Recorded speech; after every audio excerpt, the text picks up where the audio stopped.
first guy that taught my first class on the Middle East that I ever studied, so he's known me since I was like this tall. You were still taller than me. A few months ago in Iraq, the senior Shia leaders of the Popular Mobilization Forces, the PMF, were gathering for a meeting, and one among them was the leading Sunni PMF commander. When the men broke for prayer, Hadi al-Amri, who's head of the Shia Badr militia, noticed that the Sunni commander was sitting down. He didn't get up, and he said, "Why don't you join us?" And the Sunni guy said, "I don't pray," and they were trying to push him to go pray with them. And he finally said, "Look, if I was the kind of Sunni that prayed, I wouldn't be with you, I'd be with ISIS." So I'm not going to make too much of that anecdote, but I'll explain why it matters a little bit later. In policy circles today, in the West, DC especially, it's commonly argued that only a Sunni force can defeat the Islamic State. It's likewise argued that the Islamic State can't be defeated as long as Assad is president, just as it was as long as Maliki was prime minister, because they're magnets for jihadis, because the U.S. needs its Sunni allies against ISIS, it needs Sunni boots on the ground against ISIS, and as Sunnis feel like they've lost everything and are oppressed. So these are all very flawed notions and very dangerous. They depend on what one means when one says Sunni or Arab, and they rely on false premises.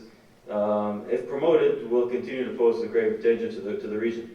There is a major crisis within Sunni identity and even defining what it means to be Sunni and who is a Sunni, because Sunni and Shia aren't stable categories, although increasingly sect has come to be viewed in the region, or even in the West, as a fixed ethnic group or a race. So my history of the sectarianism begins in 2003. You can see that it's egocentric because that's the arbitrary date when I landed in the Middle East for the first time, instead of working in Iraq. But I prefer to view 2003 not as a big bang, like Bassam said, but as the geopolitical equivalent of the asteroid that killed the dinosaurs. That asteroid killed off species and created new species. Likewise, in the Middle East, the whole ecosystem was changed as a result of this U.S. asteroid that hit the region. New identities were created, old ones died, and every day in the Middle East still, I without exception, I can feel sort of the aftershocks and tremors of that.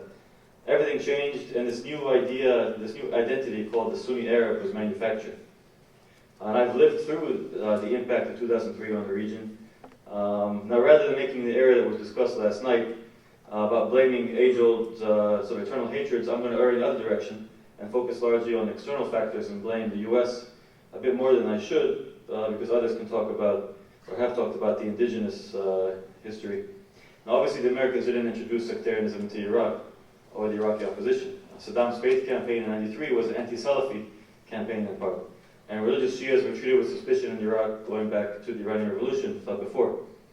And in April 2003, when I was going down from Baghdad to Karbala, I was surrounded by a Shia militia in some village south of Baghdad.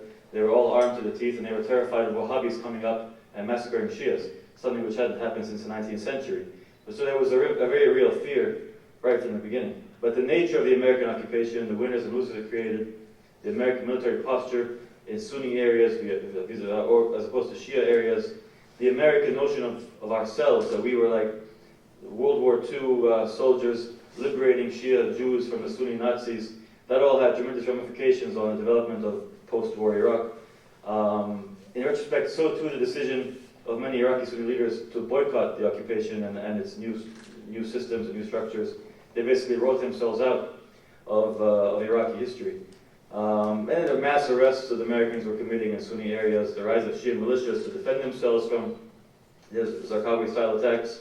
So from day one of the occupation, a pervasive sense of lawlessness was created, and looting and militias, literally from the first day, ethnic militias, tribal militias, sectarian militias, just because the state had collapsed.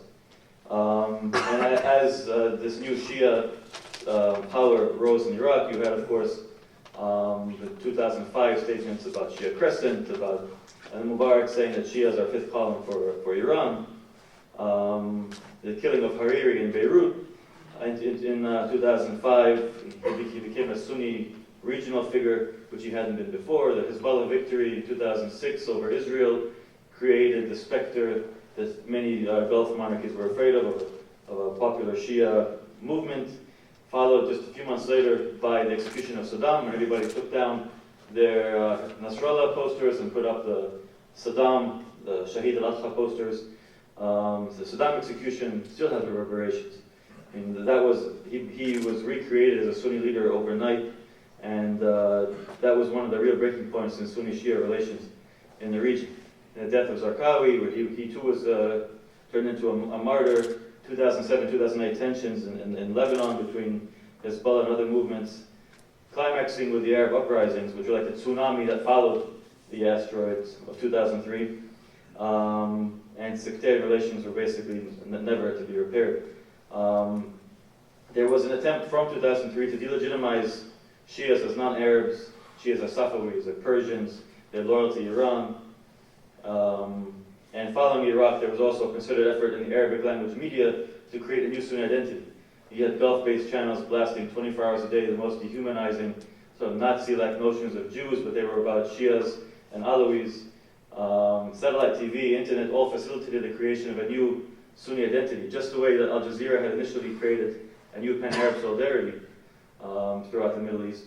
So too did Al Jazeera and other channels subsequently create a new Sunni identity. And Al Jazeera went from being the voice of Arab nationalism to being basically the voice of Al-Qaeda in a way in the last 4 years or so. So Syria didn't happen in a vacuum. The population had changed in part thanks to Iraq. Obviously there were deep tensions going back decades in Syria for a variety of reasons. The Muslim Brotherhood, the French occupation, the nature of the dictatorship. But the Syrian regime itself was very aware that its own population, Sunni population, had changed in part because of what was happening throughout the region, because of Iraq. They were becoming more Salafi, more sectarian. And there was this constant fear in Syria among Sunnis of Shiaization. My first demonstration in Syria I visited in June 2011, people told me the reason they had risen up against the regime was Shiaization. And I haven't been able to find in all these years anybody that converted to Shiism, but it's a real and palpable fear that people had in Syria and elsewhere in the region. And Turkey and Qatar very early on told Assad that if you accept a certain amount of Sunni Islamists into the government, they will make sure the uprising stops. That only convinced the government in Syria even further that there is an actual conspiracy, a Sunni Islamist conspiracy against it, so they responded even more harshly. And obviously their counterinsurgency campaign has been especially brutal, and it drove people against the regime, and Gulf money came in and further radicalized them, especially because only a certain kind of insurgent was going to get money, one with a beard, with Islamic slogans. Now this fear of Shiaization, I don't know exactly where it came from, but some of it is tied to the flow of Iraqi refugees, Shia refugees, into Syria. They were much more conspicuous in their practice of Shia traditions, and Shias felt empowered and more confident in practicing the traditions, in Ashura, and Arba'in, and visiting Sayyidah Zainab and Sayyidah Ruqayya, and many of them, of course, were living in Syria. So Syrian Sunnis suddenly saw Shias for the first time, because before the war, you had like 1% Shia population. So all these women in black and guys beating themselves and crying, it just offended Sunnis in the Umayyad capital, and they began to convince themselves that there was some kind of mass conversion going on. Now it's wrong to think of Sunnis as some kind of monolithic group, the way the US government often does. To be a sect, you need to have some kind of coherence with centers of power, somebody speaking on your behalf. Shias have that. They have Khomeini, Sadr, Sistani. They have known centers in Najaf and Qom. But when we say Sunni, what do we even mean? The way the term is used in policy debates these days, it often sounds as though only the Saudis have been allowed to define what it means to be Sunni, and that Sunnis are being mass converted to Wahhabism. Even though Sunnis have been a constant changing animal, just like Shias and all other sects and other communities in the region and in the world. Now, who speaks on behalf of Sunnis? There's too many kinds, so nobody can. You have Sunni Kurds, tribal Arabs, city people, Bedouin, villagers. You can't make Sunnism into a politically active notion. If you do, you get Al-Qaeda, which is what's happened in Syria, among other places. Now, many Syrian insurgents, as well as their foreign backers, claim to be fighting on behalf of Sunnis. Early in the uprising, I had a lot of Syrian opposition activist friends, and they changed their Facebook religion status from Muslim to Sunni. And they began to talk more and more about this war against Sunnis, an American-Iranian war against Sunnis, because they were dissatisfied with the amount of aid the Americans were giving the Syrian uprising, even though it's probably been the best aided uprising in the history of the world.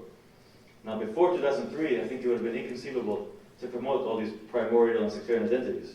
But it all goes back to Iraq and that shock. In the past, in the Middle East, cities had a state-sponsored Islam that was involved in the law and was moderate and was tolerant.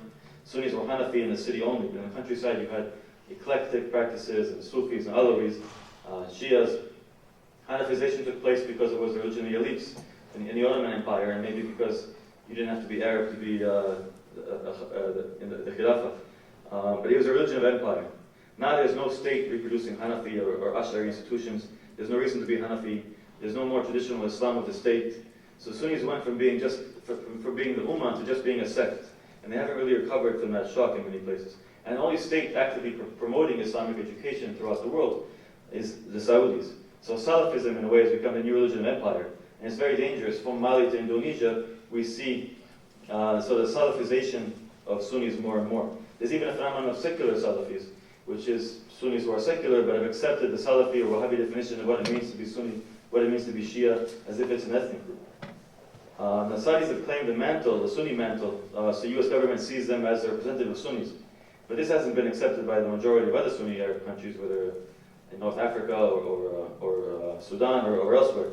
But more and more we hear US government officials and American journalists speaking as if when they say Sunni world, they can only mean the Gulf monarchies. Leading Sunni theologians in the Arab world have condemned ISIS, but not as un-Islamic, just they've gone too far, the timing is wrong, they're applying the rules excessively, but we haven't seen it sort of by the institutions of Azhar or elsewhere declared so un-Islamic. Even though the main victims of ISIS and the Salafization are Sunnis themselves.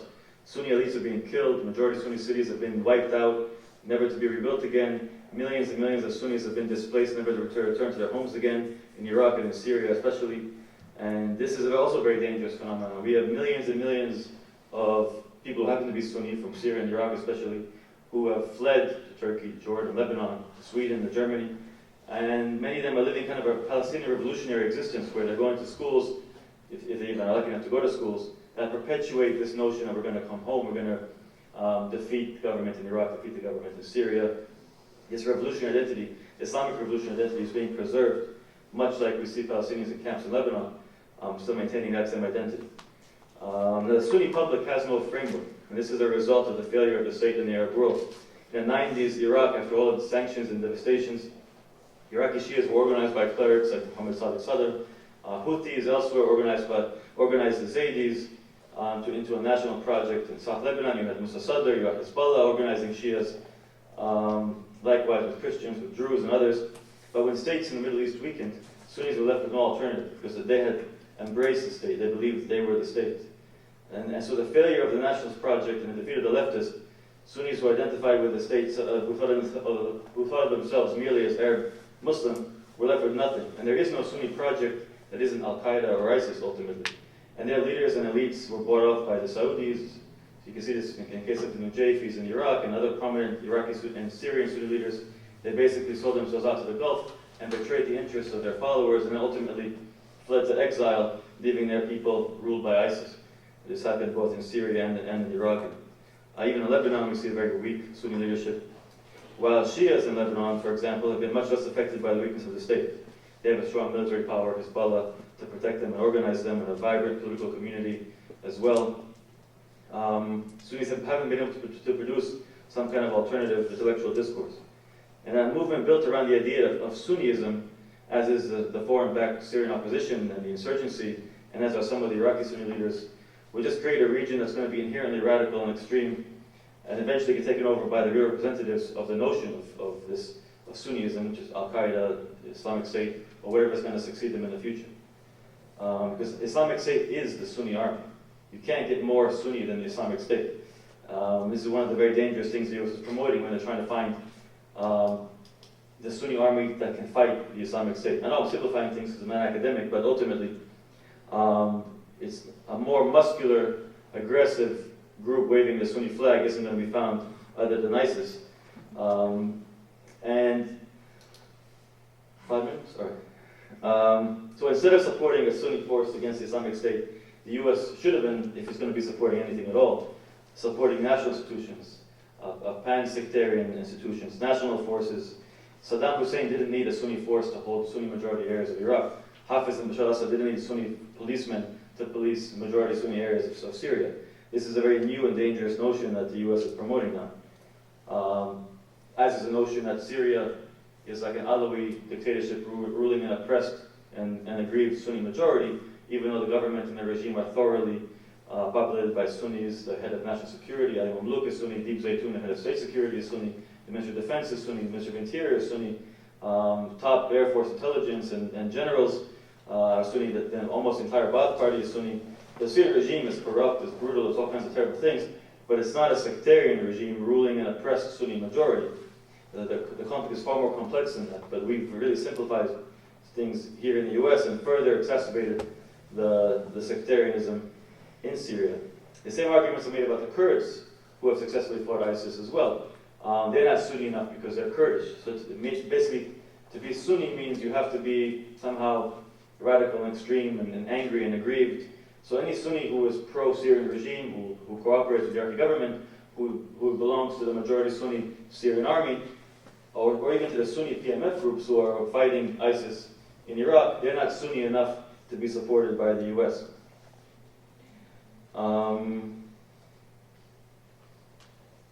Guess I'll skip a bit. Now, I focus on the changes to Sunni identity, but obviously Sunnis aren't the only ones who changed as a result of this American asteroid. It affected all sects. In part, as a response to attacks by Sunni extremists, Shias in Iraq also changed significantly, becoming more aggressive and more violent, establishing militias, demonizing Sunnis as nawasib sometimes. They developed their own violent rhetoric. Even the 1% of Syrians who are Shias, likewise, have become extremely anti-Sunni. And Shias went from viewing themselves like as a weak, oppressed, aggrieved minority to almost like a muscular majority sense, and dangerously so, in fact, and arrogantly so in many cases. Now in Iraq this makes sense because the Iraqi Shias are the majority and they seized the state from very early on, and they really put the Shia imprimatur on everything in Iraq, every police cover, military vehicle, checkpoints, ministries. From day one they're just covered with Shia religious banners and Shia murals and Shia posters and Shia music inside. It's a bad analogy, but it's almost like the Jewish symbols in Israel. Now, just as those are offensive to non-Jews in Israel, for Sunnis, they've almost come to feel alien in their own country as a result of this in-your-face Shiism everywhere they go. And Hezbollah was infuriated by the betrayal of the Bahraini uprising, and they viewed that as sectarian. And Iraqi Shias were mobilized on behalf of Bahrain. As I saw in the demonstrations in 2011 in the Iraqi parliament, almost done. And Hezbollah's support for the Syrian regime was the final blow to sectarian relations in the region for decades. Now Hezbollah believes it's fighting in Syria. It's a George Bush sense, so fight them over there so we don't have to fight them over here. That is a war, it's an existential war against the theories. But what's happened is that Hezbollah now views it, the Saudis as more dangerous in Israel, it views the Yemenis as greater victims than the Palestinians, and it views it more honorable to die fighting the Wahhabis with the theories than it is honorable to die fighting against Israel. So they've changed significantly in who they view as their main enemy these days. And then we see their policy in Madaya and Zabadani. For the first time, Hezbollah has embraced an openly sectarian logic where it's surrounding and punishing Sunni towns in order to obtain security or assistance for Shias in the towns in Idlib, and Fua and Faria, and they've prioritized defending Shias in Aleppo, in Nubal and Zahra. So Hezbollah has embraced a much more explicit sectarian rhetoric as well. Now, all this has affected Christians and Druze. They have their own militias too. And the last point I want to make is there are, of course, many examples of pan-sectarian institutions. The armies in Iraq and Syria often still mix. You have Sunnis joining Shia militias in Iraq. There's a lot of coexistence which is still taking place. But I think we're still in the early stages of the new era that began as a result of this American impact on the region. And in a way, my NGO, all the various interventions that take place in the Middle East kind of halted the Darwinian process, which maybe had to take place, of winners and losers emerging and a new order being created, just as was created in modern Europe following decades or centuries of war.